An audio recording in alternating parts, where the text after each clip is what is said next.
Hey, it's Mark here, and welcome to the inaugural edition of Brands Investors Love, a short, snappy podcast series that explores the topics that are important to investors who are looking for investors who are looking for brands to invest in, and for entrepreneurs who are looking to make their brand more investment ready. So this format is going to be short and snappy. We're going to make these podcasts a maximum of 15 minutes, and we're going to cover one topic that you'll be able to use and take away and implement in your brand, or if you're an investor, start looking for yourself right away. That is what we aim to do so that we don't waste your time and we give you something of great value right out of the gate. So again, my name is Mark Stoiber. And Brands Investors Love is the LinkedIn group that we're running this on. I am a brand consultant, came up as a creative director and writer in advertising. And I work primarily with entrepreneurs who have a terrific product, but a weak brand, who are looking to raise investment or make a meaningful exit. And they want to fix the brand because they know if they don't, they're going to be leaving money on the table. And my inaugural guest, drumroll please, is Stephen Parslow. Stephen runs a company called SalonMonster. Stephen, why don't you tell us just a little bit about what SalonMonster does? Absolutely. Well, first off, thanks for having me on the inaugural episode here, Mark. Yeah, this is very important. This is the one that we're going to put in the cornerstone of the time capsule. That's right. So at SalonMonster, we're focused on working with self-employed hairstylists and other personal care providers. Really, we view self-employed stylists as kind of the forgotten entrepreneurs in our society. You know, we put a lot of focus on large tech entrepreneurial journeys, but there's a lot of people conducting their own micro-entrepreneurial journeys every day.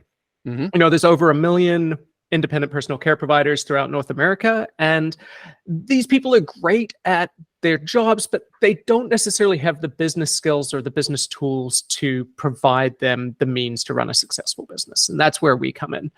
Our focus is on providing a digital toolkit that gives end-to-end business management tools, from online booking to CRM, marketing tools, sales tracking, and payment processing. I think it's a brilliant product because I just think that the sky is the limit. There are so many people who go to college and learn a trade or a craft, and they never learn how to market or sell themselves, or even do their admin, even pick up the phone. I think it's a genius product. So we talked the other day, and I got really interested in this because among the other topics that we covered, we talked about your name. And that is the one thing that I want to talk about today. We've got 10 minutes to go through how you came up with your name and how we could possibly make it more investment friendly. So why don't you tell us about how you came up with SalonMonster? Absolutely. Great question. So, you know, as an entrepreneur, branding a business is always a challenge. When we were looking to come up with a name for the business, we were looking for something that reflected the industry that we worked in. At the time, we were very concerned about something that we could get a .com with. So that was another aspect we were looking at. Mm-hmm. And we wanted something that stood out. At the time that we were coming up with the brand, we read a book called 22 Immutable Laws of Branding. Great book. I really enjoy that one. Yeah. And, you know, he talks about a few different ways of coming up with a brand. And one is to stick together a couple of words that shouldn't go together. You know, mm-hmm. something that's going to stick in the mind because it's not a combination that you would normally expect to see. Just for everybody listening, is a brilliant thing to do. It is one of the best ways to catch people's attention, is to create a tension. Two things that don't belong together, chocolate and peanut butter, you put them together, they come up with surprising outcomes. And so that's a brilliant idea.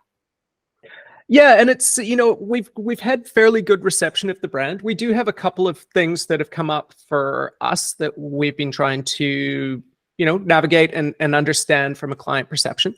Of course, one aspect is we've got the word salon in there, which is great in mm-hmm. terms of keeping it clear to our industry that we're working with. Mm-hmm. But we do continually get interest from other groups, say massage therapists, nail technicians, permanent eyelash techs, people who say, you know, I'm not a salon, can I still use your product? And so while it's helping us in terms of explaining to those who fall within the salon industry that we're a fit for them, it's a bit limiting, and it does require some explaining to other people, because we love to support those people. Really, for us, we're focused on self-employed personal care providers, whether they're in hair or what they're in. They're all facing the same challenges. That's where our conversation took off, because Yeah. The first thing is I see such a fantastic roadmap to the future for you, where instead of saying we're going to focus on salon staff, you say we are focusing on salon staff right now to get traction, and you are getting traction. You got great traction. We're getting traction so that people understand who we sell to now. But imagine in the future when, and you can talk to anybody who has to get somebody into their store to give them a service and then take care of the billing and all that stuff. So the roadmap is very, very exciting. One. Second thing, you're a startup. Yeah, Apple had what I call a blind name, in that you don't understand what Apple does from the name, but they also had 10 years to develop this brand, and they may have floundered a couple of times along the way. So you, as a startup, do not want to go through that painful route. You want to give yourself a name that explains to people what you do and what you do better. Yeah. So I think where we went with that conversation, because you've got SalonMonster on the letterhead, we said, is there another name that cuts to the core of the benefit of what you give people, which is you can fill a seat and you can help people pay without me worrying about it. Now, did we come up with anything, or did we just sort of leave it at that? Yeah, so we've got a domain name that we did purchase and that we've been looking at, and that's fullybooked.app. So it's not a .com, but we really like it because it talks about what our goal is for people. You know, this is about creating success in people's businesses, and one of the greatest ways to do that is to make sure that people are fully booked. And so we quite like that as an approach, because it's talking about what the benefit is, and it's a lot clearer to someone when we're starting that explanation.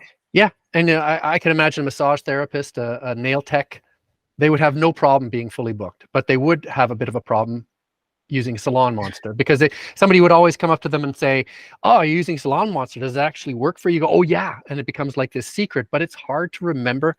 And fully booked, it cuts right to the core of what I want. I want success.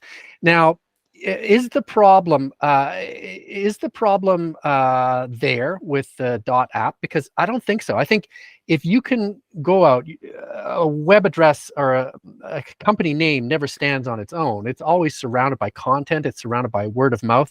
If you rise to the top, or buy yourself to the top for the first few months with fullybooked.app, you will become the de facto fully booked, even if somebody owns fullybooked.com. That's a really good point. And I think things have shifted over the last decade, where we did really have the .com monopoly for such a long time. I think we're all a lot more familiar now with working with other top level domains. So I think from my perspective, my fear around using something other than .com has shifted. And I mean, when it comes to domain shopping these days, the majority of things are owned by third-party sales people. So I know for Fully Booked, for example, it's currently listed for $15,000 for the .com. Whether that's what someone's going to get for it, you know, that's what they're asking through their Seto pricing. And our thinking is that if we do grow to the point where we want the .com and our revenues at a high enough level, then we can always cross that bridge when it comes. But it's not a barrier. I really don't think it's going to be a barrier. Now, there's the other part. I love the idea that you can go up to an investor and they say, so what do you do? Well, we help people get fully booked. Yeah. What's your name? Fully booked. Goodbye. I'm going to the bar. They walk away. The only name they're going to remember that day is fully booked, because it sounds like something I'd like to invest in. You know, it's very easy to hear, and it's very easy to hook into somebody's brain. The most valuable real estate in the world is their brain. You hook yourself in there, they remember you the next morning, they're going to look you up. Now, there's one more thing, because you've already got great traction with SalonMonster, and this is a question I get all the time.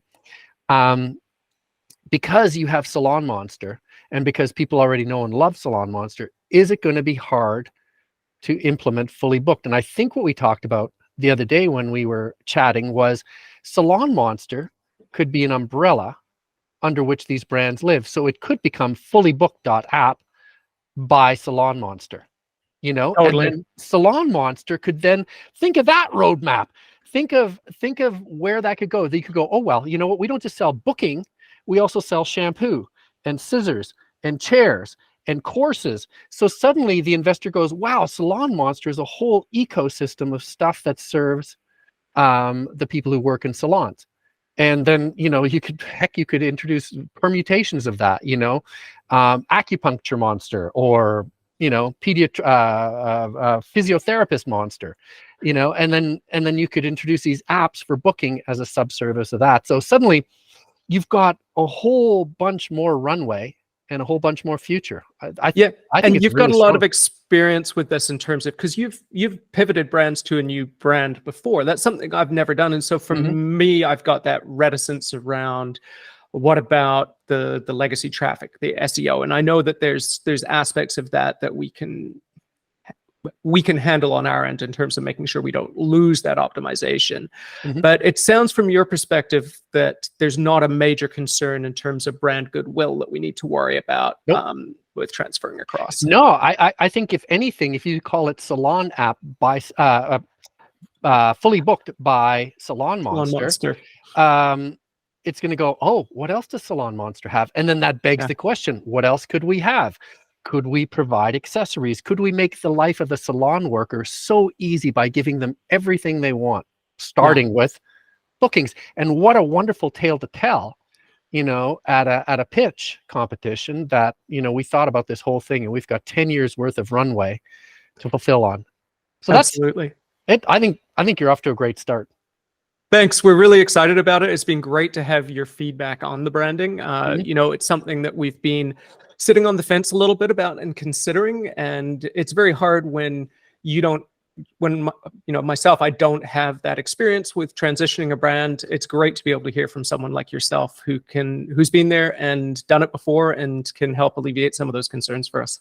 I love it. Let's make some money for not SalonMonster, fullybooked.app. So yeah, you better get that now, because this podcast is going to go live and they're going to be beating a path to your door. So gonna have to get that website up and running. We've got the domain, but now we got to get that finished. If you got as long as you got the domain and it points to SalonMonster and you got one line that says fullybooked.app, a product of SalonMonster, you're golden.